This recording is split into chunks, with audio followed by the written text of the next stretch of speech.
Yo pienso, y esta es mi opinión muy particular, muy debatible, si se quiere, que el constructivismo hoy en día como tal todavía está luchando por alcanzar un estatus de teoría explicativa.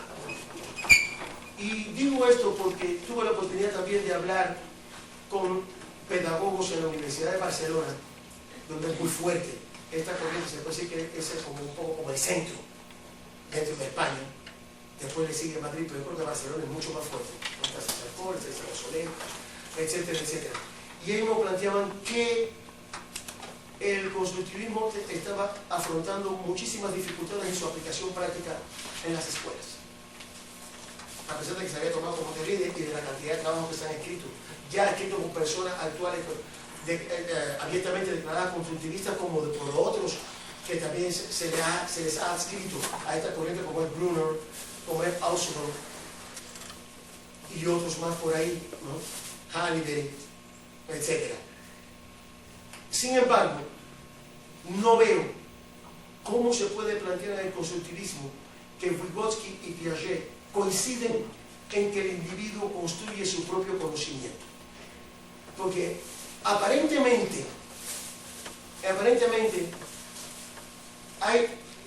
parece haber un análisis de consenso en que ambos aparentemente coinciden.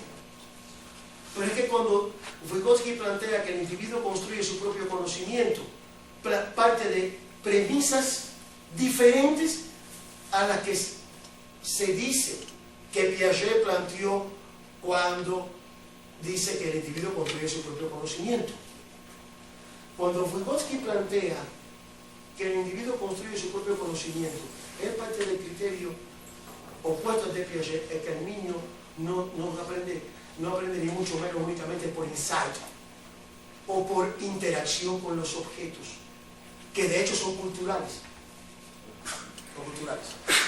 sino que el niño va formando su propio conocimiento, o sea, va formando su conocimiento personal, lo que se llama el conocimiento intrapsicológico, a partir de la asimilación del conocimiento interpsicológico que existe ya dado en su sociedad, en todas las manifestaciones y en todas las manifestaciones de la cultura social que existe hasta él y coexiste con él.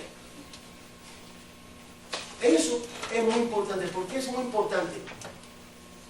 Porque, como todos sabemos, en muchos trabajos constructivistas se le asigna al profesor el papel de facilitador. Cierto, lo hemos leído, ¿verdad? El papel de facilitador del aprendizaje. Eso es un concepto que a mí me asusta, porque no sé hasta dónde se quiere llegar con ese concepto de facilitador del aprendizaje. Queremos ir con facilitar el aprendizaje. No me preocupa tanto la amplitud de las implicaciones que este concepto tan tirado así me parece un poco más ligera. Se ha planteado en muchos trabajos de constructivismo como la interpretación que de él se puede hacer. ¿Qué entendemos por facilitar el aprendizaje? Podríamos ir desde un extremo, ponernos como el pájaro hembra que caza, lleva la comida, la regurgita y se la da a los pichoncitos en el nido, ¿no? Y entonces después, desde el punto de vista del animal, si pudiera pensar, diría, bueno, ahora tú vuelas si puedes y aprende a cazar. Si no puedes volar, pues te comerá la lechuza, o te comerá un gavilán, o te comerá un pájaro más grande. ¿O qué se considera como facilitador? La creación, como decía Ausubel, de partir de la creación de organizadores previos. Cosa que es muy curiosa, porque si Ausubel ha sido criticado por algo es porque no dice cómo funcionan los organizadores previos. O partimos de la concepción un poco más concreta y mucho más científica de andamiaje que plantea Brunner. O partimos de la concepción actual que sería un poco de modelado, que es el nombre que se le está dando un poco como actualmente. Digamos que para Vygotsky y sus seguidores, toda actividad humana pasa por 4 fases. La fase de la orientación, la fase de la planeación, la fase de la ejecución y la fase del control, durante y después de la ejecución.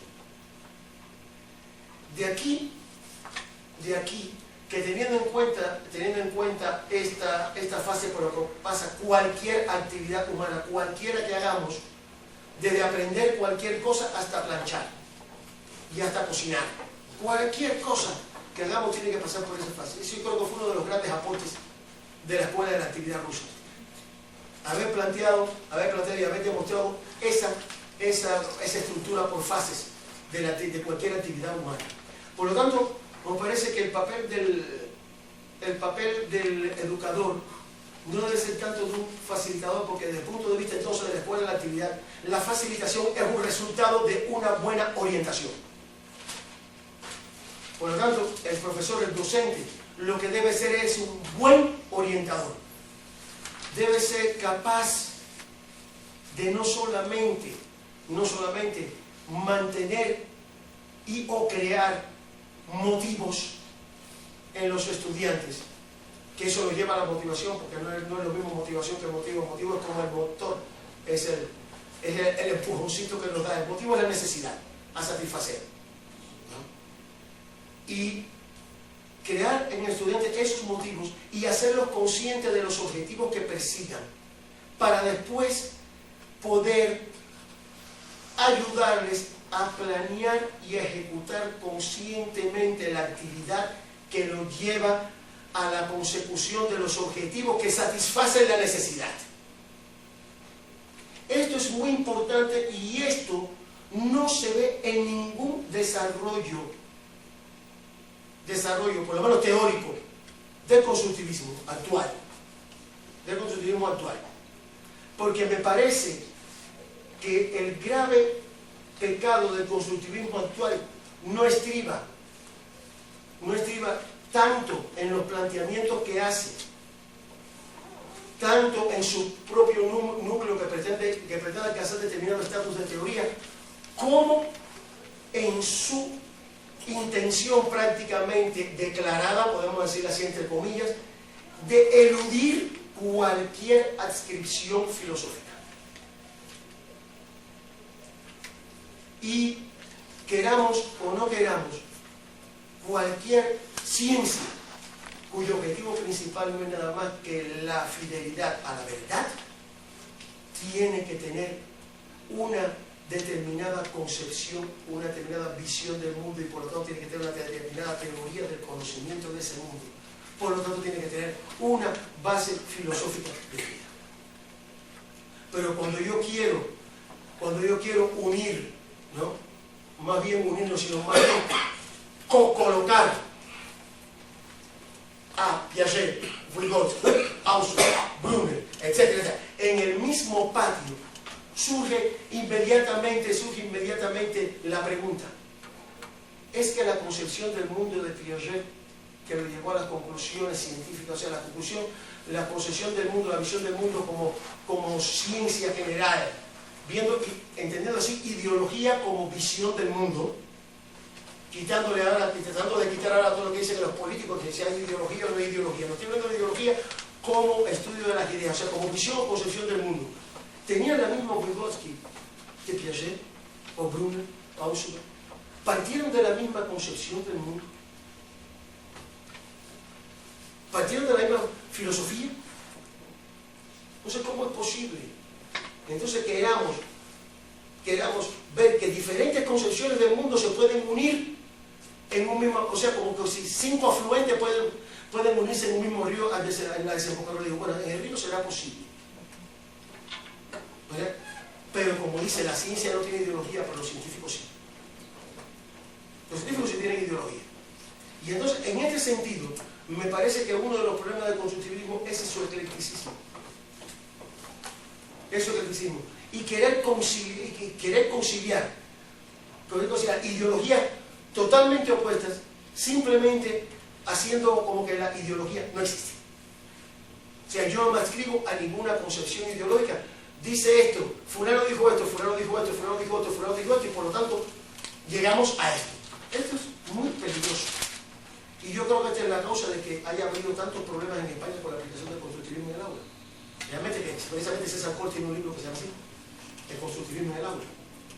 Un libro que se llama así. Ahora, ¿por qué esta pequeña, no tan pequeña digresión? Porque cuando nosotros analizamos la obra de Vygotsky, podemos decir que podemos ver en él 3 etapas de investigación. Y todo esto realmente en 10 años, que es lo asombroso de su obra. En 10 años. La primera etapa, él